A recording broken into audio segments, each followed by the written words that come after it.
To Sudan now, where the government has officially returned to the capital, Khartoum, for the first time since the war started in 2023. The government had been operating from the Red Sea city of Port Sudan. It's been 8 months since the Sudanese army announced it had regained full control of Khartoum from the paramilitary rapid support forces. The conflict has led to what the United Nations describes as the world's worst humanitarian crisis.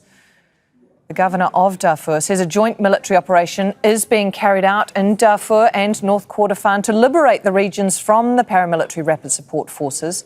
Sudan's army says the preparations ahead of a possible full-scale launch have already forced the RSF to retreat from border areas. The governor of Darfur says the operation has so far prevented the RSF from laying siege on el-Obeid in North Kordofan. Let's go now live to Hiba Morgan, who is in Khartoum. And Hiba, the governor of Darfur clearly trying to offer some reassurance that while the RSF is still a threat, it hasn't taken over. But is that the reassurance the civilians caught up in this terrible atrocity are looking for?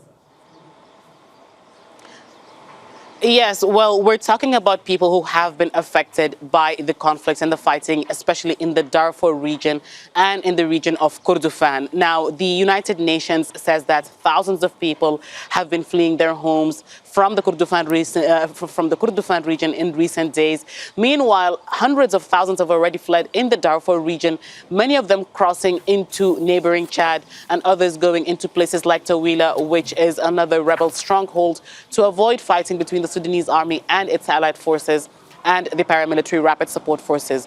For those people who are affected by the fighting in those regions in Darfur and Kordofan, these words are not reassuring. They say that they've heard from the governor over and over again that the rapid support forces will be defeated, but they've seen the expansion of the RSF starting from South Darfur, going on to West, Central, Eastern, and then eventually managing to take over Fasher, which is the capital of North Darfur and of the entirety of the Darfur region. So for those people who've been affected by the fighting, these are just words. They say that they want to see action. They want to see themselves being able to return to their homes, and with the RSF withdrawing or retreating from these areas that they've taken over. And so far, that is not happening. In fact, what is happening is more and more attacks, especially drone attacks by the RSF on areas that they're yet to take control of in the Darfur region. That's along the border with neighboring Chad. So there is concern that despite the words of the Darfur governor, more and more people will be fleeing, and that the RSF will continue to try to take the little small area that is still not under its control in the Darfur region. Hiba, you talk about civilians saying they've heard this before and they want to see action this time. The Sudanese military, or the governor at least, saying that they are conducting a new campaign, that this time things will be different. Is there anything obvious about this military action that makes people think maybe it will be? Well, we have seen the Sudanese army rearranging and reorganizing its forces and deploying more and more troops around the Kordofan region. Now, Kordofan is quite strategic because it lies around the central part of the country.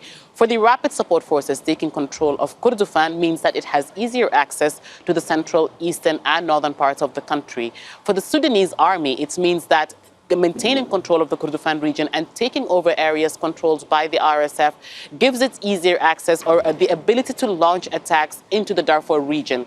Now, the army says that by deploying more and more troops to the Kordofan region, they will be working their way, eventually trying to liberate or regain control of territories in Darfur.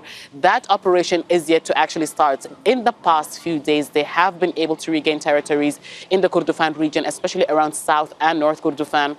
But the RSF continues to fight. There have been drone attacks by the RSF on areas controlled by the Sudanese army. So there is concern that this is not something that will be resolved in the coming days or weeks, and may take months before either the RSF takes control of the Kordofan region or the army's operation to regain control of more territories in the Kordofan and regain control of Darfur actually happens.